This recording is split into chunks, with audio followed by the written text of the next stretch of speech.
Okay, and we are live. Hello, good morning. Welcome to this week's second daily check-in.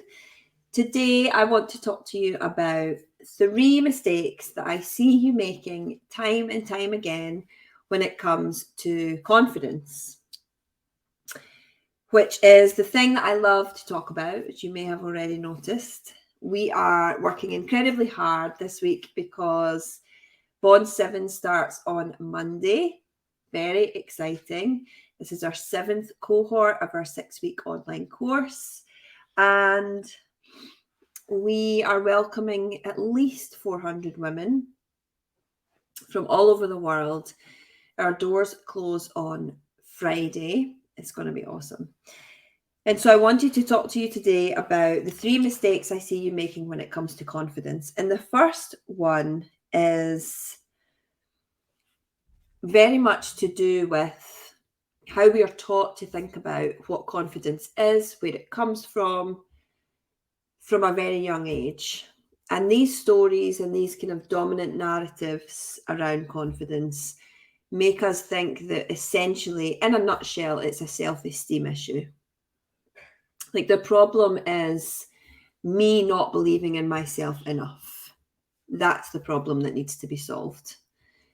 I would say still the majority of people, particularly women, particularly those who are from groups that have been historically excluded, move through their lives in the world believing that, thinking that their self-esteem and their lack of self-belief is the problem to be solved.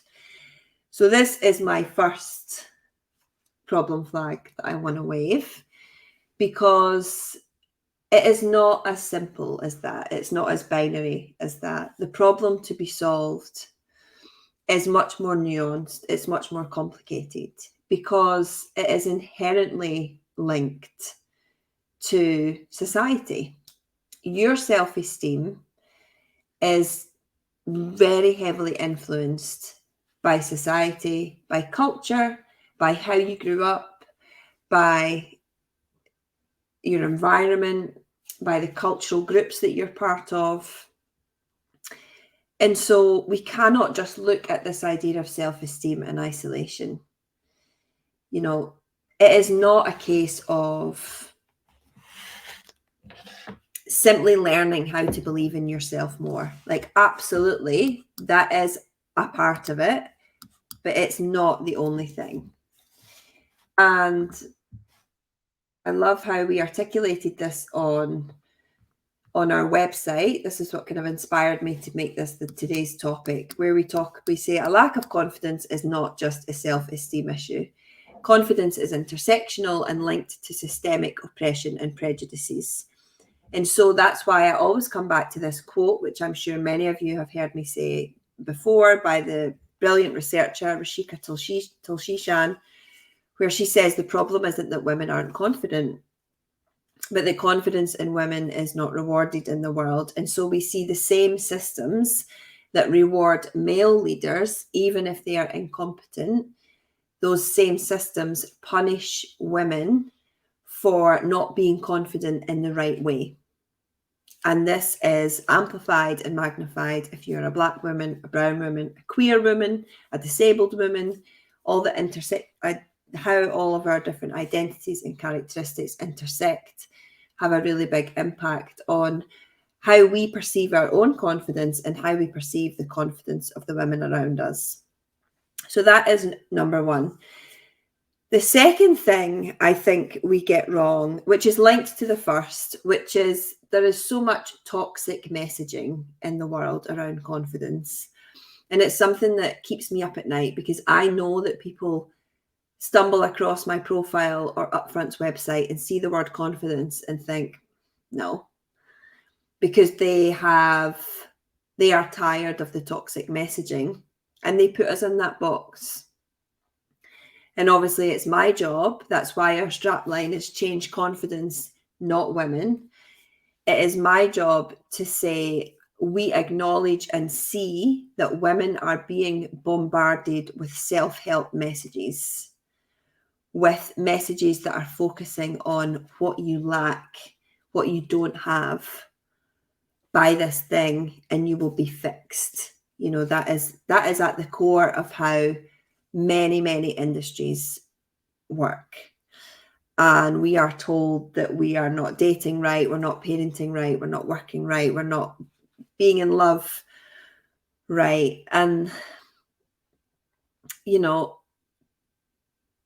there is a reason why women are bombarded with those messages in a way that men are not, because it is a direct link, it is a direct consequence of the patriarchy. It is a way that this oppressive system manifests itself. And all of these messages are erasing the world. They erase the complexity of racism, of ageism, of prejudice, of bias. And they make us think that that we are a problem to be solved. And we are not a problem to be solved. The problem to be solved is in our wider society, in our cultures, in our teams. However, and this is really important, I don't buy into this idea of there's nothing wrong with me, the fault lies with everything out here, because everything out here is made up of lots of me's, you know? So when we talk about changing culture, let's think about our culture at work. We talk about changing our team culture. You are part of that. We talk about changing organizations. People like me who are building organizations are part of that. Like, I think large scale culture change is individual behavior change amplified. So it's not about choosing one or the other, it's both. And yes, there has been far too much emphasis on individual lack and individual, the problem is that women need to fix themselves. I mean, the way that a place that we see this play out very, very starkly is around male violence. So when we see dramatic headlines or news stories of a woman being raped, being murdered, the narrative is the dominant part of that narrative is what the woman was doing wrong to cause that, and what other women can do so that that doesn't happen to them. So we're putting all our attention on the individual woman rather than saying, wait a minute, let's take a step back. Most police forces are full of bias and prejudice. Maybe let's look at that. And we have seen that shift happen, and not fast enough, of course, but it is happening. I think awareness is starting to be there. Brilliant people like Laura Bates and Dr. Jessica Taylor. I've interviewed them both on my podcast if you're curious to know more about their work in that space. But that's an example of where we are starting to understand how harmful it is to put all our attention on the individual woman. And that is the same thing, different context, but it's the same thing in the context of confidence. It's like you cannot expect a person to be confident in a team where they do not feel comfortable or safe, or there is a culture of fear, blaming each other. It's going to be really hard to be confident in that team. You can't expect yourself to be confident if you are getting very uninterrupted broken sleep every night because you are caring for young children. Like, that is not about my lack of self-belief. That is about I am exhausted and need sleep to feel human and good and positive. So it's always a combination of all those different things. And the third thing I think I see you getting wrong is people trying to fix this, or people trying to boost confidence, increase their confidence, get out of their own way, move past their self-doubt on their own. and often on their own / in their own head, which is a bad combination because firstly, it's very unlikely to work because confidence is rooted in action. Confidence comes from doing. I talked about this yesterday in yesterday's daily check-in. Confidence comes from taking the action. There's a snowball momentum effect that happens by doing the thing, by having experiences. Confidence is not something that you can think your way towards. That is why our course is very action orientated. And every single week you get challenges and prompts, and you are putting into practice what you're learning in the course itself. I know we have some Bond graduates listening in, Bond alumni from Bonds 1, 2, 3, 4, 5, and 6. So do say hi. Also, if you are here because you are thinking about joining Bond 7, say hi. Let me know in the chat. You can always send me a DM and we can have a conversation afterwards. So yeah, I think the thinking that you can do it on your own, there is a really big reason why community is so central to our bond. And when I talk to entrepreneurs and mentors and kind of business peers, they remind me that my business would be much more scalable and manageable without the community bit. Like, that's just true. But I feel so deeply and believe so strongly that community element is vital. It is part of why we get the staggering results that you keep seeing over and over and over again. Why you see the numbers, our bond is now data backed. Those numbers are on our website. We see those numbers, we see these stories, every single bond, time and time again, because community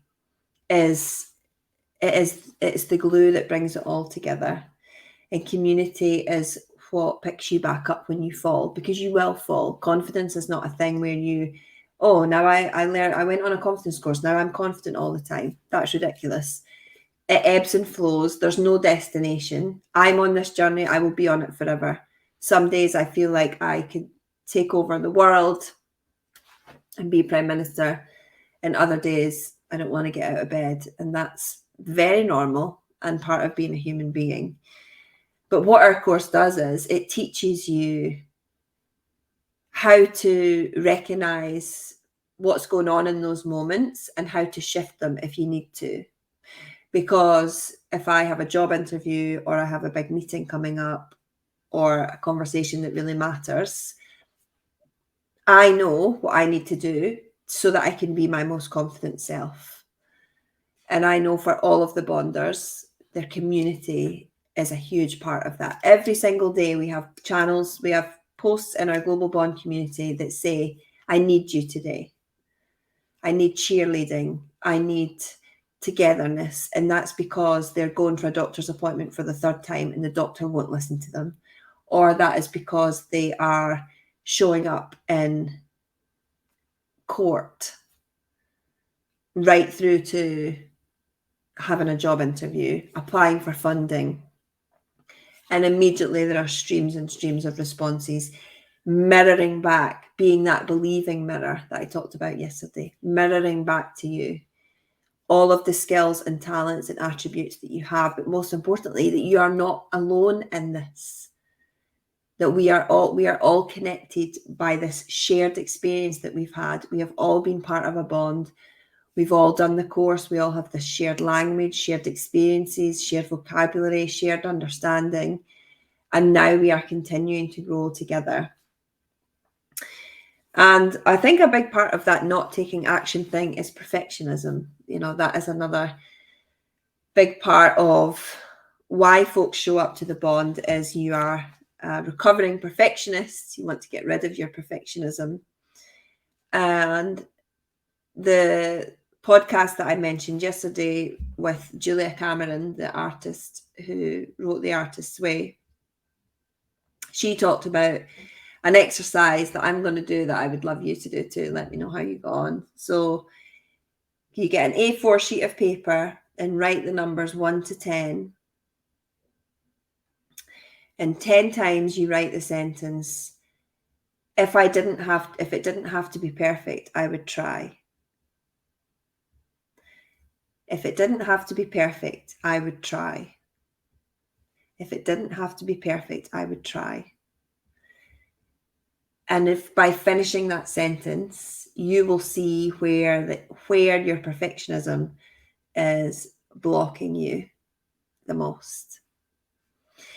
So the bond will undoubtedly change your relationship with your perfectionism. By the end of the 6 weeks, you will be much more comfortable doing things that you used to avoid because they felt so uncomfortable. You will get to a place where you look forward to the thing that right now scares the shit out of you, like talking on a stage or talking about money or having a hard conversation with your partner about household labor. You will look forward, maybe, and will you look forward to that? Maybe that last one was a bad example, but you know what I mean. You're going to look forward to things that you avoid or feel uncomfortable. And so the 3 mistakes, to recap, it's not just about self-esteem. All the toxic messaging would have you believe that this is a self-help problem to be solved, and it is so much bigger than that. It's so much bigger than all of us. And the third thing is trying to do this by yourself. Confidence is not a solo game. It is a team sport, and that is what the bond is. So if you are thinking of joining, I hope today's the day that you buy your ticket. You have 4 days left to buy your ticket. Our doors close on midnight on Friday. And to recap how it all works, we have 3 main parts in Bond 7. There is 26 pre-recorded videos. You can see what each of those are on our website. They are 3 to 5 minutes long, very short and bite-sized, action-orientated. With each video, there is a PDF with actions, how to put that into practice, and also a reading list. And you get to keep those PDFs forever. The second piece of the bond is we have weekly live sessions. If you have ever been to any of my masterclasses or webinars, you will know that our Zooms are very special, and you get that every single Monday. We spend half an hour essentially giving you a presentation on a challenge that you have asked us to cover. And that is me and Dr. Yukemi Otaru, who I know some of you met and saw on stage at our Upfront and Centre conference. And so every week we will say, okay, it's coming up to Monday. What would you like us to talk about? And you will give us challenges, questions, scenarios. And in those, in the community space, you will upvote for the one that you want us to talk about. And then that's the one that we'll choose. So that can be everything from navigating feedback conversations, conflict at work, motherhood, and everything in between. And then the third piece is the community. So pre-recorded videos, 6 lives, they happen every Monday, all recorded. Every single thing is recorded. There is 0 risk. You do not need to be anywhere at a certain time. It is not school. You do not need to sit at a desk and study at a certain place and time every week. This is designed for busy people. And we really know what we're doing. You know, we have done, this is our 7th cohort.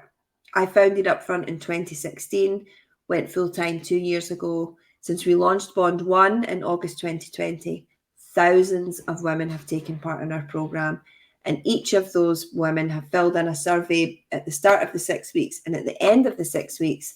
And that is why I am able to give you these stories and share this data with you. Bond 5, the average confidence increase was 109% in 6 weeks. The average salary increase for a bond graduate is 49%. So it really works. It does what it says on the tin. I really hope that you will give yourself this gift I know it can feel uncomfortable to admit that your confidence isn't quite where you want it to be. It can feel uncomfortable to think you're going to spend money and time on yourself. If those are the bits that are making you feel uncomfortable, that's like a big red flashing sign that you really need to do this, because this is also about becoming comfortable in prioritizing yourself and your needs. So weareupfront.com. If you have any questions, no question is too silly or too small, you can email me, lauren@weareupfront.com. I would be delighted to chat with you, and I would be honoured to welcome you to Bond 7 and support you through what I think will be probably the most, or one of the most, transformative experiences of your life. So I will see you there. Bye.